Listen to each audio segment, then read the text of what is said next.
Celebrate good times. Come on. Let's celebrate. Do. Celebrate good times. Come on. Let's celebrate. Woo! Jenny, Jenny, Jenny. Look what I have. You've got balloons. And I have. Woo!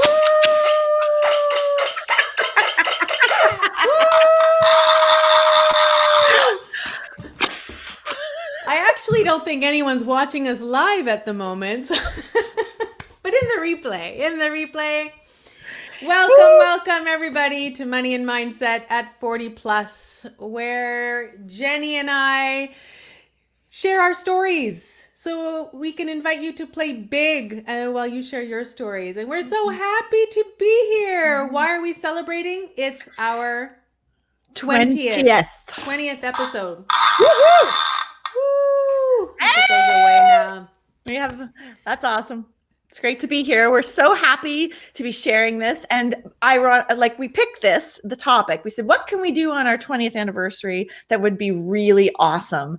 And we settled on how to play big. What does it mean to play big to you? And if you're about to make a decision about whether you're going to listen to this show or not, I want you to pause and remember that playing big is relative, okay? So it can be a small thing. It can be a big thing. I wanted to take us back to the beginning of this program, this episode that Sylvia and I had. And as you'll remember from our founder story, it was with our girlfriends who were all getting together on Saturday mornings because of the pandemic. And Sylvia and I had this aha that we should have this money show. And we could have played small and paused and maybe thought about it a little bit more, right, Sylvia?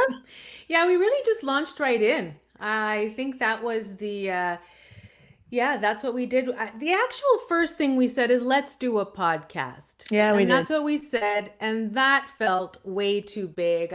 All the editing and then someone told me it's like 5 to 7 hours of work per episode. And I was like, no, let's just go live instead. I think I said that to you. And for many people, that would have been too big. And that just shows how relative it is. Yeah. This seemed more easy peasy, I think, us being performers. And thank you, Colleen, for the singing, the compliment.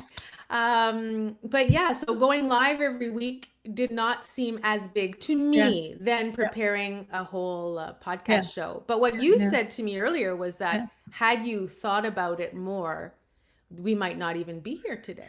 Yeah, because I could think of so many reasons why I should wait. I should get it right. I should change the direction. Do we have a real plan? What are we going to talk about?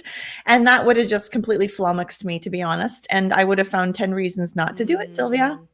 I know. So whoever's listening, thank you for joining us. How are you playing big, in your business, in your jobs, in your life? I think a lot of people will be scared away from the title of this episode, right? Because that's scary. Yeah. And I had an email in my inbox a couple weeks ago, and it said, "You do not have to play big." Ooh. And of course, I jumped right on that because that's one of our taglines that we use more and more. And it was about that fear that's driving people away of playing bigger in their lives, right? So by giving you permission not to play big, well, then there are things that are not going to happen. So we're inviting you always to play big. But today we're delving into, what does that actually mean? We kind of share, let's well, can I jump in? Jump in, Jenny. So I haven't read this book, but I will read this book before we do our next top 3 books, because that's coming up for the next chunk of series. But Glennon Doyle has a book called Untamed that everybody's talking about. Good. And you described this analogy, a cheetah in a cage, which is one of her descriptors of this book. And I was really struck by that. I had this visceral reaction. And I think for me, playing big is being, sorry for the reference, uncaged. Not unhinged, that's different. Yes. Uncaged, big, bold, trying new things. Fearless is a big word for me. It has been a big word. If you know me, you know that I have a bracelet that I add a word to every year. I choose a word every year. Nice. My words have been around fearless and bold for a couple of years now. So to me, it was about that visual of the cage and what would it feel like to be out of that cage and how would I act differently, Sylvia? Mm. Yeah, and if you haven't read that book, Untamed, I mean, go for it. She starts off with that analogy, and particularly with women, is how Mm, often we keep ourselves mm, in the cage and don't, and the wildness of that cheetah who was yeah, in the cage. yeah, Anyway, yeah, yeah, playing big. What came up for me when we yeah, started talking about this was, owning our voices. And for yeah, me, as a former singer, yeah, that kind of makes sense. yeah, But yeah. you would be surprised. For many years, I did not own my voice, and I Mm, think I still have ways to go there. mhm, Getting out of the comfort zone. We talk about this all the time. Getting out of your comfort zone, wherever you are on the spectrum there, to be seen and heard, mm, moving away from status quo, creating something new. I think that's a big one, especially for the business owners. If you're running a business, what are these ideas? And if we're talking books, the Big Magic book by Elizabeth Gilbert, mhm. who I just found, was reading. She's friends with Glennon Doyle and Brene Brown, who we're quoting a lot these days. They're all friends. It doesn't surprise me. Do you think they'd bring us for cocktails? Do you think they'd I invite would us for well, love cocktails? to. Wouldn't I imagine Play sitting big. on their sofas, right? That's what I'm imagining these days. But in the book Big Magic is, and ideas will come to you, but if you don't grab them, those ideas will go to someone else, so that they will be able to Yeah, be created. And I yeah, thought that was like playing big, is taking those ideas, yeah, like we did with this show, right? yeah, And I'd yeah. love to find out, how are you playing Playing big? Write big. us in the comments, people. Mhm. We want to know. So as you do comments, I'm going to read to you some of the things that I wrote down about playing big. Mm-hmm. First one is take up lots of space. I Mm. think there's a visual there of me on the subway with my legs wide, right? Take up lots of space. I would. Okay. Yes. Okay. Yes. How about this one? Elevate ideas and concepts in a big red balloon. So Oh. colors are big for me. Be seen, be heard, be understood for the crazy, wild, beautiful ideas you have. That really Mm. resonates. Have more fun, more playing.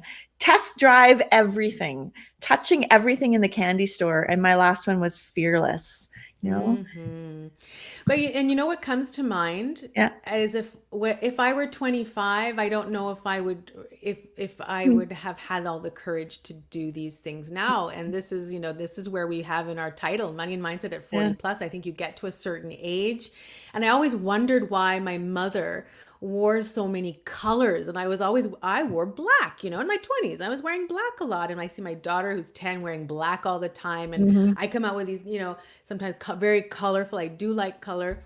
And she's like, "Oh, mom, like, so it's too much." And mhm, I remember thinking that of my mom. It's too mhm, much, right?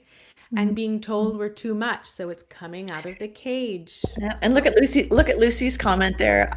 I asked for something I thought I wouldn't get because it was too big. If you want to put that up, oh, here we yeah, go. yeah, Yes, big yeah, deal. Yeah. that is playing big. Yeah. Yeah, yeah, So there's a absolutely. theme, right, Sylvia, between yours There and is. mine. I'd love to hear from folks on the chat. You know, what do they think of as playing big? You've heard what we've been thinking about, but let's open up the floor to what does it mean to Mm-hmm. play big? You know, I was telling the story earlier that just for me, I've got some back issues. I'm a big tennis player, if you know me. And I need to keep moving and exercising in order to be able to play tennis. And so for me, playing big right now is allocating that 20 minutes in the morning to either do yoga or a little bit of exercise. It's really not fancy. I was so encouraged. I was listening to Brene Brown's podcast. Yes, I'm a groupie. She was talking about how she has to walk every day. And I thought for her, walking is the thing. It's she'll never have a gym. She's never be a gym person. But I thought that was really proud of her that walking is playing big. Right, right. We always Walking. think, I think it comes back, and we've talked about this in other shows, where we always want this quantum leap Yeah.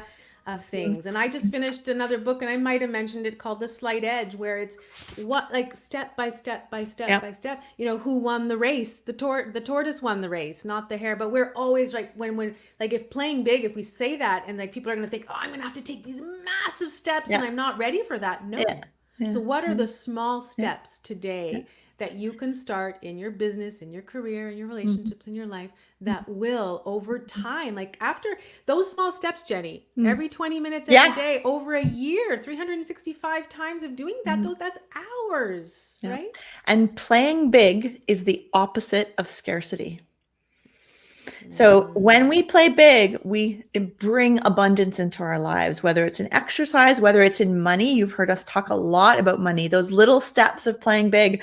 I researched interest rates on GICs this week, Sylvia. Good for you. Look at Yeah. you. Just Yes. to make sure I was playing big with my money, right? That I had enough, there was enough, I was getting enough of a return for the things I needed to do.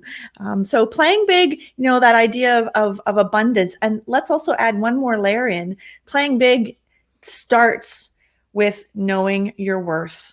You can't play, this is good. You can't play big until you know how big you are.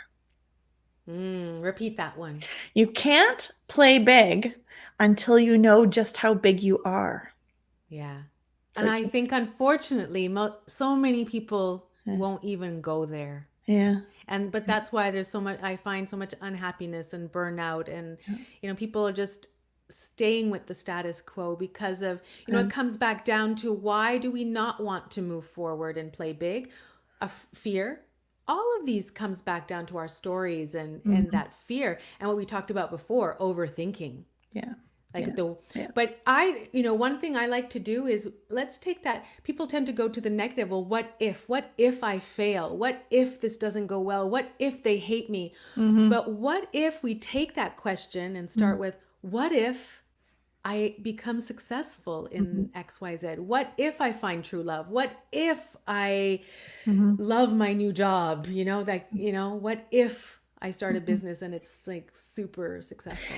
So I'm going to pick up on a couple things there. I'm taking this executive coaching training and I'm really loving this idea. We've learned about appreciative inquiry, and I'm new to this, Sylvia. This is a new concept for me, but it's what she uses an exercise. If you're listening along, maybe you can feel in your body when I ask you these questions, and I want you to sort of discuss how it feels. So it's not so much about the answer to the question, but how it feels.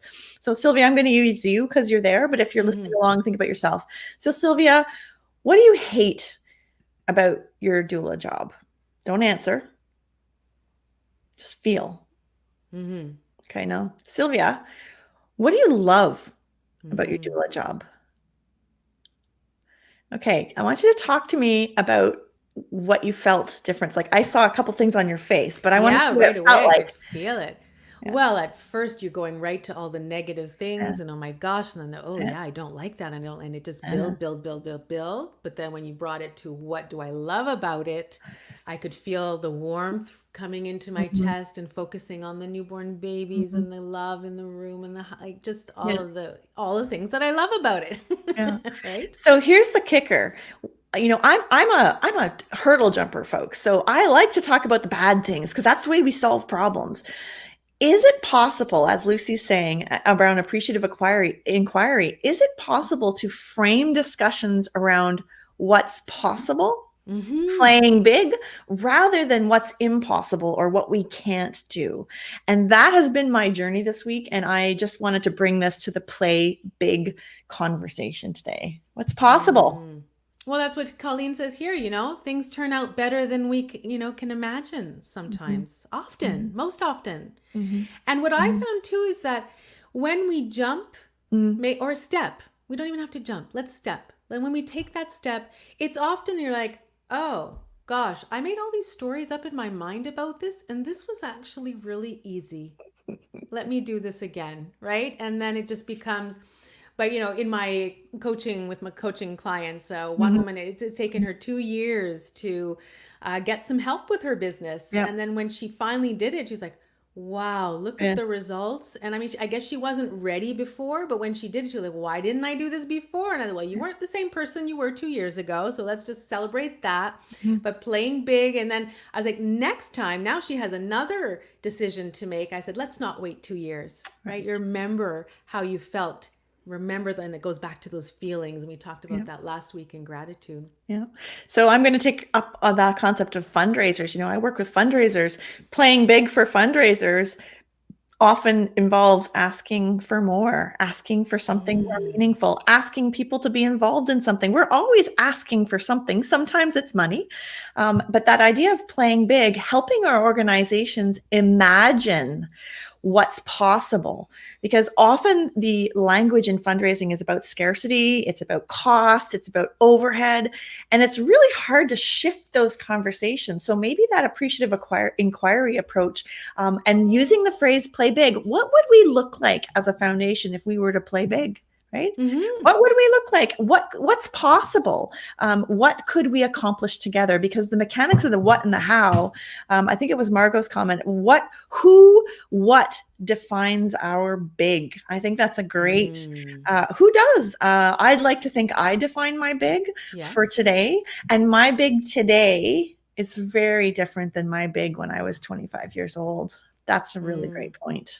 Yes. Oh, isn't it? It's like completely, it's on a completely different plane. And here, Louise, isn't everything a story? So we should be sure what story we are telling ourselves. Totally. Yes. And reframe those stories. And we were talking, just to piggyback on that, Jenny, we were talking before about, I do a lot of visualizations and affirmations and some self-hypnosis, and the exercises we're doing right now are envisioning your life as you want it to be, and it's already done, like it's already being. And once you put those visions into place, these visions of mine are like super huge, like it's so far ahead, right? I'm going to call you on this because that's really scary, Sylvia. It is. It's really, like, I am viscerally reacting to that when you say that. I'm like, no, I want to stay here. This is good. Because this is comfortable. And I'm like, who is that person in my visions, right? But what you said before is, when we have these visions, now that our brain has seen them, we will putting things in place to eventually get there, right? Totally. So imagine, as a fundraiser, always speaking to that future vision, repeat. I'll never forget the day that one of my board members, I was a chair of a volunteer board, the day he switched from if we raise the money for the building to when we raise the money for the building. Yeah, and that goes for us too, and in the coaching, with our clients. And again, what if, not when. Yeah, I love that. When. So I want to pick up on the idea of visualizing. How many of you in the call are actually visualizing things? So visualizing your future financial state, visualizing the house you want. I certainly visualized my kitchen, right? Because what you visualize and what you put time and energy into is where you find success. I would own the fact that in my business right now, oh darn, we only have like 2-3 minutes, Sylvia, for you to help me through this, but maybe we'll bring this up on another one, that I'm spread out right now. And I'm thinking about, if I want my vision to happen, which pieces need to move and shift. I think that's where a coach can really help, right? That sort of, what's the word? Impartial observer or a thinking partner to get through this.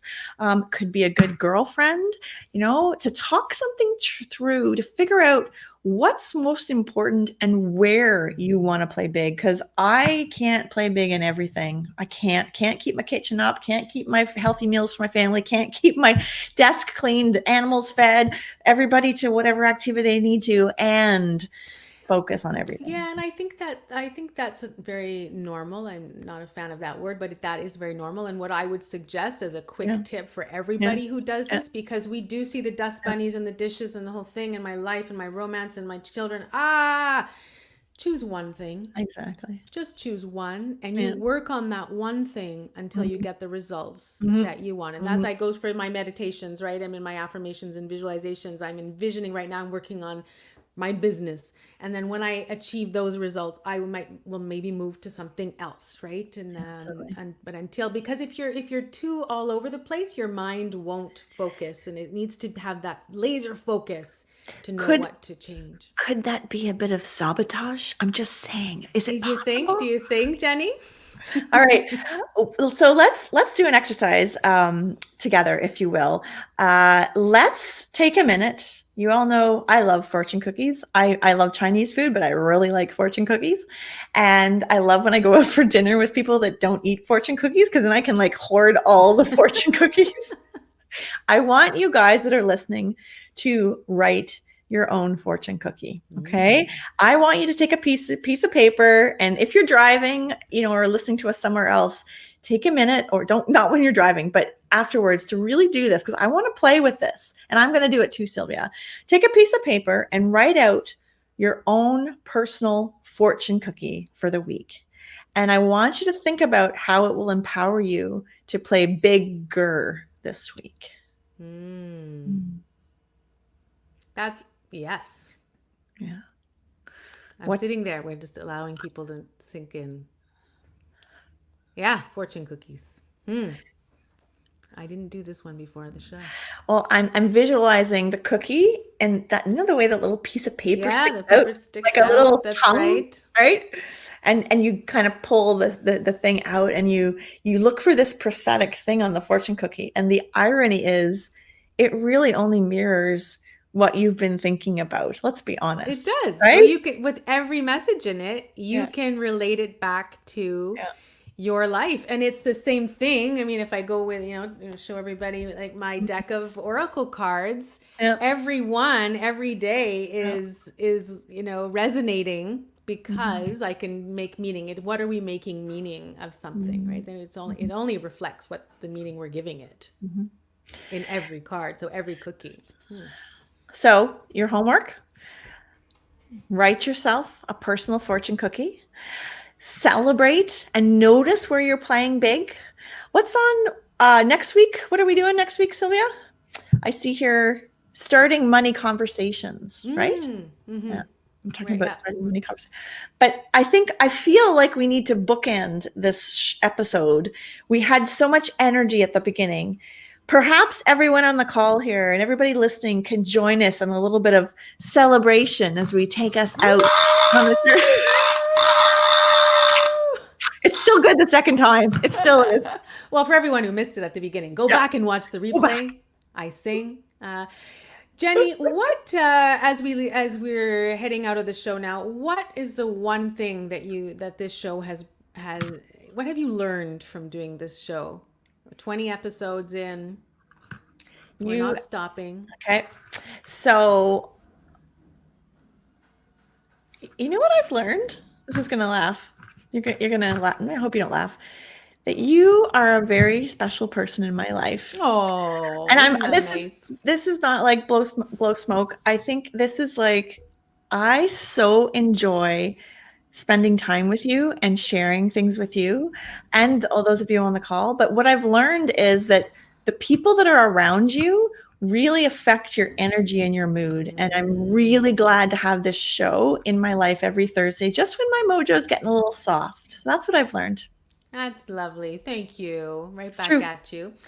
What have you learned? I learned that when you take the step, and I mentioned it before, it is really not as hard as we thought it would be, and all the meaning we gave it before doing it, and all the stories we've created. So on my journey, and I think my fortune cookie relates to what we've talked about, is what stories are we choosing and what meaning are we giving things. And I love talking about this. Money is this is a healing journey, I think, for both of us, and we're growing with all of you as we talk about this. And it's not just about money. I love the conversations about the leadership and women and money. And these are, the feedback. We actually get fan mail, Jenny. There are people writing back to us about saying how great the show is, and they're promoting it in their own groups. Thank you so much.